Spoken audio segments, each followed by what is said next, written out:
రాహుల్ గాంధీపై అక్రమ కేసులు ఎత్తివేయాలని MLA Vemula Veeresham demand చేశారు. నల్గొండ జిల్లా నకరికల్ ఎమ్మెల్యే వేముల వీరేశం ఆధ్వర్యంలో కాంగ్రెస్ శ్రేణుల భారీ నిరసన చేపట్టారు. కేంద్ర ప్రభుత్వ తీరును నిరసిస్తూ కాంగ్రెస్ కార్యకర్తలు నరేంద్ర మోదీ దిష్టిబొమ్మను దగ్ధం చేశారు.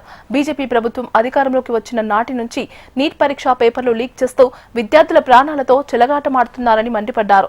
ఢిల్లీలో విద్యార్థుల నిరసనలపై లాఠీచార్జ్ చేయడాన్ని దాని ప్రతిపక్ష నేత హోదాలో ఉన్న రాహుల్ గాంధీ ప్రశ్నిస్తే ఆయనపై అక్రమ కేసులు బనాయించి అరెస్టు చేయడం అన్యాయమని ధ్వజమెత్తారు. బేషరతుగా రాహుల్ గాంధీపై పెట్టిన కేసులను ఎత్తివేయాలని, లేని పక్షంలో రాష్ట్ర వ్యాప్తంగా తీవ్ర ఆందోళనలు చేపడతామని హెచ్చరించారు. ఢిల్లీలో నీట్ పరీక్ష పేపర్ లీక్ అయిన దానికి నిరసనగా ఈ దేశంలో మంత్రిగా పనిచేస్తున్నటువంటి ధర్మేంద్ర ప్రధాన్ని రాజీనామా చేయాలని చెప్పేసి డిమాండ్ చేస్తూ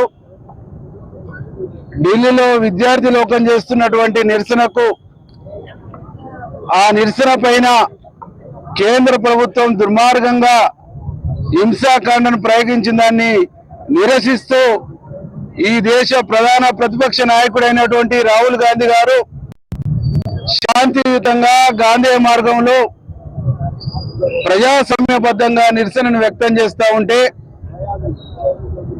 ఈ ఘటనలన్నిటికి కూడా ఈ దేశ ప్రధాని బాధ్యత వహించాలని చెప్పేసి డిమాండ్ చేస్తూ ఉంటే డిమాండ్ చేస్తున్నటువంటి రాహుల్ గాంధీ గారిని అరెస్ట్ చేసి గాయపరిచి వారితో పాటు అనేక మంది ఎంపీల్ని కూడా అరెస్ట్ చేసి వారిని కూడా గాయపరిచి ఈరోజు ఒక దుర్మార్గమైనటువంటి ఒక నియంతృత్వ పాలనను నరేంద్ర మోడీ కొనసాగిస్తా ఉండు.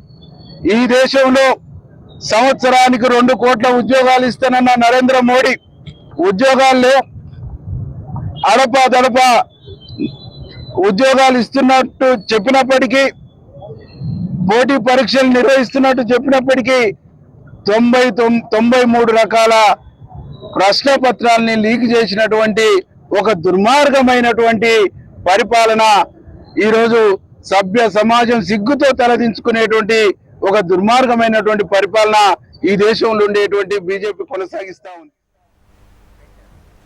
ఇవి bulletin updates. Stay tune to HM TV. వార్త ఆగదు.